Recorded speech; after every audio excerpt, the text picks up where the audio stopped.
جلا وطن کر دیں۔ حالات نے ایسا رخ اختیار کیا کہ انہیں سیدہ سارہ کی بات ماننا پڑی، اور وہ سیدہ ہاجرہ اور اسماعیل علیہ السلام کو لے کر حجاز تشریف لے گئے۔ وہاں انہیں ایک بے آب و گیاہ وادی میں اتار دیا۔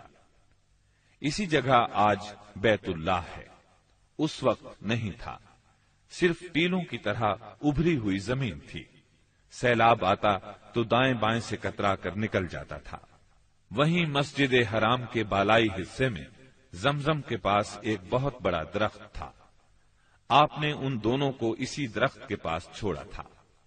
اس وقت مکے میں پانی تھا نہ انسان، اس لیے سیدنا ابراہیم علیہ السلام نے ایک توشہ دان میں کھجوریں اور ایک مشکیزے میں پانی رکھ دیا۔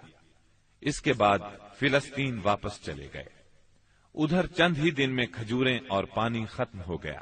سخت مشکل پیش آئی، مگر اس مشکل وقت میں اللہ کے فضل سے زمزم کا چشمہ پھوٹ پڑا اور ان کے لیے خوراک کا سامان بن گیا۔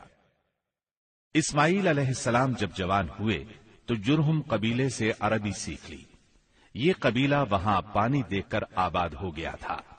اس قبیلے کے لوگ انہیں پسند کرنے لگے تو ان لوگوں نے اپنے خاندان کی ایک خاتون سے ان کی شادی کر دی۔ اسی دوران میں سیدہ ہاجرہ کا انتقال ہو گیا۔ ادھر سیدنا ابراہیم علیہ السلام کو خیال آیا کہ اپنا ترکہ دیکھنا چاہیے، چنانچہ وہ مکہ معظمہ تشریف لے گئے، لیکن سیدنا اسماعیل علیہ السلام سے ملاقات نہ ہوئی۔ بہو سے حالات دریافت کیے، اس نے تنگ دستی کی شکایت کی۔ آپ نے وصیت کی کہ اسماعیل آئیں تو کہنا اپنے دروازے کی چوکھٹ بدل دیں۔ سیدنا اسماعیل علیہ السلام اس وصیت کا مطلب سمجھ گئے۔ انہوں نے بیوی کو طلاق دے دی اور ایک دوسری عورت سے شادی کر لی جو جرہم کے سردار مزاز بن عمرو کی صاحبزادی تھی۔ ان کی دوسری شادی کے بعد ایک بار پھر سیدنا ابراہیم علیہ السلام مکے تشریف لے گئے، مگر اس مرتبہ بھی سیدنا اسماعیل علیہ السلام سے ملاقات نہ ہو سکی۔ بہو سے حال پوچھا تو اس نے اللہ کی حمد و ثنا بیان کی۔ آپ نے وصیت کی کہ اسماعیل اپنے دروازے کی چوکھٹ برقرار رکھیں، اور فلسطین واپس ہو گئے۔ اللہ تعالی نے مزاز کی بیٹی سے اسماعیل علیہ السلام کو 12 بیٹے عطا فرمائے۔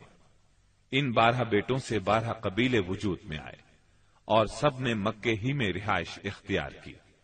ان کے حالات زمانے کی گرد میں دب کر رہ گئے۔ صرف نابت اور قیدار کی اولاد گمنامی سے محفوظ رہی۔ قیدار بن اسماعیل علیہ السلام کی نسل مکہ معظمہ ہی میں پھیلتی پھولتی رہی، یہاں تک کہ عدنان اور پھر ان کے بیٹے معد کا زمانہ آ گیا۔ عدنانی عرب کا سلسلہ نسب صحیح طور پر یہیں تک محفوظ ہے۔ عدنان نبی صلی اللہ علیہ وسلم کے سلسلہ نسب میں 21ویں پشت میں آتے ہیں۔ بہرحال معد کے بیٹے نزار سے کئی خاندان وجود میں آئے۔ دراصل نزار کے 4 بیٹے تھے اور ہر بیٹا ایک بڑے قبیلے کی بنیاد ثابت ہوا۔ چاروں کے نام یہ ہیں: ایاد، انمار، ربیہ اور مزر۔ ان میں سے آخری 2 قبیلوں کی شاخیں اور شاخوں کی شاخیں بہت زیادہ ہوئیں۔ چنانچہ ربیہ سے اسد بن ربیہ، انزا، عبد القیس، وائل، بکر، تغلب اور بنو حنیفہ وغیرہ وجود میں آئے۔ مزر کی اولاد 2 بڑے قبیلوں میں تقسیم ہوئی۔ نمبر 1 قیس اعلان بن مزر، نمبر 2 الیاس بن مزر۔ قیس اعلان سے بنو سلیم، بنو حوازن، بنو غطفان، غطفان سے افس، زبیان، اشجع اور غنی بن عاصر کے قبائل وجود میں آئے۔ الیاس بن مزر سے تمیم بن مرہ، حزیل بن مدرکہ، بنو اسد بن خزیمہ اور کنانہ بن خزیمہ کے قبائل وجود میں آئے۔ پھر کنانہ سے قریش کا قبیلہ وجود میں آیا۔ یہ قبیلہ فہر بن مالک بن نضر بن کنانہ کی اولاد ہے۔ پھر قریش بھی مختلف شاخوں میں تقسیم ہوئے۔ مشہور قریشی شاخوں کے نام یہ ہیں: جمح، سہم، عدی، مخزوم، تیم، زہرہ، اور